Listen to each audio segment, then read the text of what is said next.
கோழிக்கோடு வந்து இறங்கியாச்சு. இங்கேருந்து கட்லப்பாவா ஏதோ ஒரு ஊருக்கு போகணும். ஏத்தால தான் பஸ் ஸ்டாண்ட் இருக்குது. ஸோ அங்கே போகலாம். என்னோட ஒரு கிளிப்பை வேறு பஸ்ஸில் விட்டுட்டு வந்துட்டேன். Feeling sad. My favourite clip, stone clip. மணி 6:30.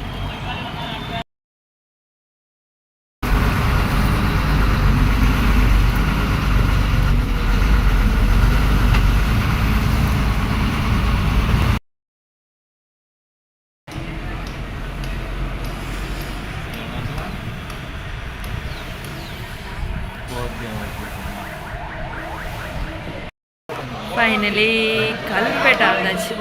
இங்கே பஸ் ஸ்டாண்டில் தான் வெயிட் பண்ணிட்டு இருக்கேன். இன்னும் கொஞ்சம் நேரத்தில் நம்மளை பிக்கப் பண்ண அந்த ரெசார்ட்லேருந்து வருவாங்க. ஸோ வந்துட்டு அதுக்கு முன்னாடி பெருசாகி ரெஃப்ரெஷ் ஆகிட்டு ப்ரஷ் பண்ணிட்டு சாப்பிட்லாம் பார்க்கேன்.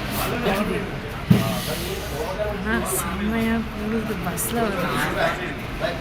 ஹில்ஸ்லாம் வரும்போது எனக்கு பயம்லாம் இருக்காது எப்போவுமே. அதெல்லாம் என்ன டசன் மேட்டர். ஆனால் குளிர ஆரம்பிச்சிட்டு ஜிலி ஜிலி ஜிலி நல்லா கிளைமேட் செம்மையாக இருக்குது. இது மாதிரி எங்கே பார்த்தாலும் இந்த அதே லாட்ரி டிக்கெட் தான்.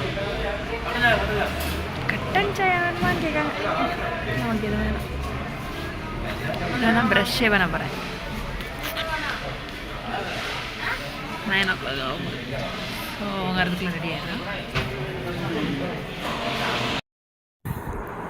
இப்போ வந்து நம்ம ரெஸ்டாரண்ட் வந்தாச்சு. அது கல்பேட்டாக்கு ஆப்போசிட்லேயே இருந்துச்சு. இந்த பஸ் ஸ்டாண்டுக்கு ஆப்போசிட்லேயே அது மாதிரி நமக்கு பிடிச்ச புட்டும் அந்த தேங்காய் சீனி போட்டு அதுதான் வாங்கினேன்.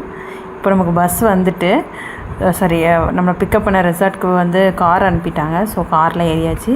ஸோ இப்போ போகிற வழியிலே நம்ம வீடியோலாம் எடுத்துகிட்டு கிளம்புவோம். ஓகேவா?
இப்போ நம்ம வந்து சூச்சிபாறை ஃபால்ஸ் ரீச் ஆயாச்சு.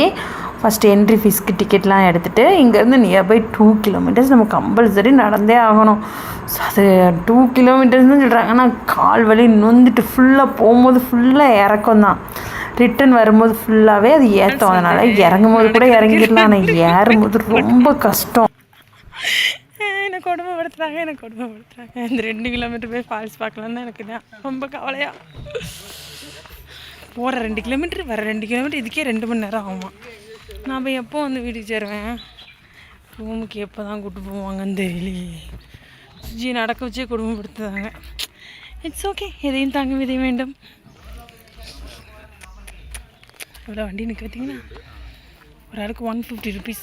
கேமராக்குனா எக்ஸ்ட்ரா. நிறைய தூக்கணாங்குருவி கூட தான் நிறைய இடத்துல இருக்குது. எவ்வளோ தூரம் நடக்கும்னு தெரில.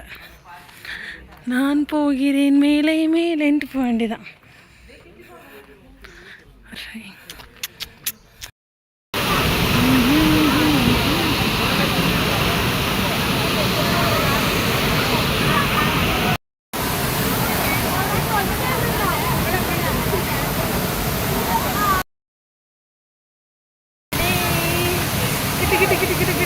அடிக்கிறது முடியல. தேங்க்ஸ் ஃபார் வாட்சிங். சப்ஸ்கிரைப் பண்ணுங்கள் நம்ம சேனலை, லைக் பண்ணுங்கள், அப்படியே கமெண்ட் பாக்ஸில் கமெண்ட் பண்ணிடுங்க.